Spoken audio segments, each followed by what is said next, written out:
Talk to you about the audiobook Eat Meat and Stop Jogging by Mike Sheridan. How's that for a gimmicky sounding title? Which is exactly what I thought when I got the book.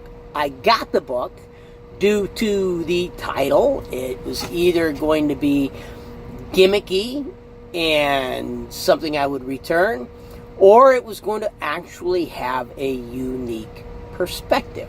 Before I let you know which one it had, I have a favor to ask. If, like me, you love audiobooks, subscribe, turn on notifications, join me in my audiobook journey.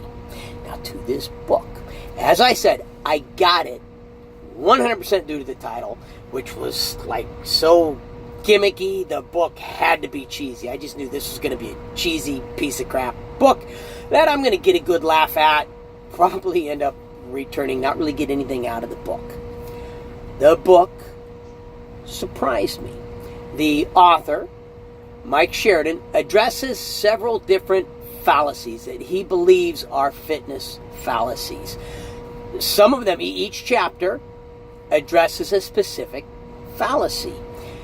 The book is not, as I expected it to be, chock full of stories about people who followed his program, and because they followed his program, they won the lottery, they married the love of their life, they became king of the universe and lost every bit of body fat and all the other junk that people promise with their programs.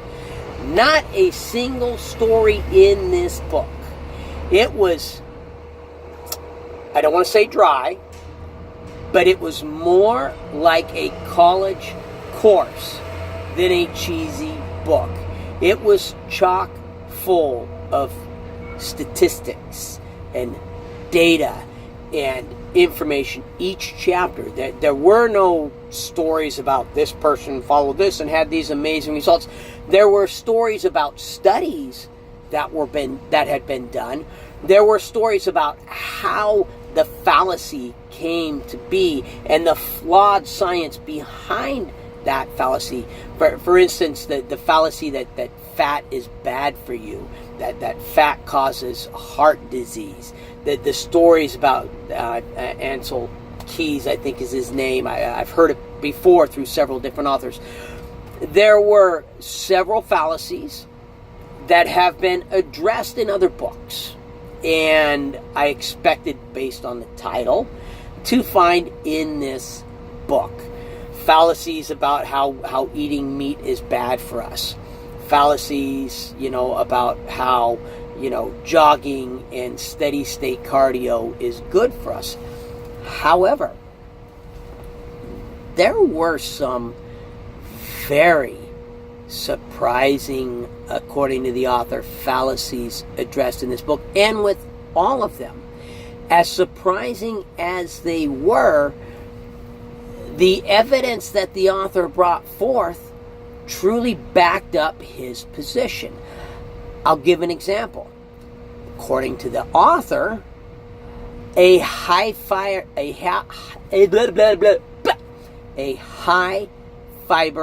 diet. That's not even a tongue twister. Why did I have trouble pronouncing that? A high fiber diet is healthy for you. That's what he believes is the fallacy. What he brings out in the chapter is that a high fiber diet will help you lose weight initially, but at the cost of your long-term health. He shows how evidence shows that people who eat a high fiber diet die younger than people who don't. It was a mind-blowing article. I've supplemented with fiber before. I've done that because I believed it was good for my health.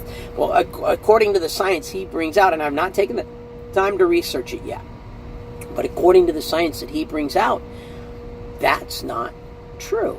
Another fallacy that surprised me was his take on hydration and how much hydration is or is not good for us.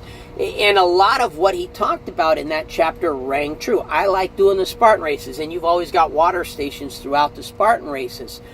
And you didn't used to have that. The Romans and the Greeks didn't have water stations along the path as they went on their way. It's something that's new. And he brings out the statistics on how many people are dying during steady state cardio races. Somebody out there thinks they got a cool car. I don't know if you can hear it in here, but they're sitting out there revving their car really loud, looking around to see if people are noticing them or not. And no, obviously it worked. I noticed him. Woohoo! But it was one that I went, okay, that's 100% contrary to anything that I have heard anywhere else. There were just a few that were like that really caught me by surprise. The majority of them were things that I've seen addressed in other books. Narrator does a good job. This is a book that, like I said, reads like a textbook. So the wrong narrator would make this very dry and boring. The narrator doesn't make it exciting. It's not any kind of a book that you can make exciting, but he does keep it from sounding dry and boring.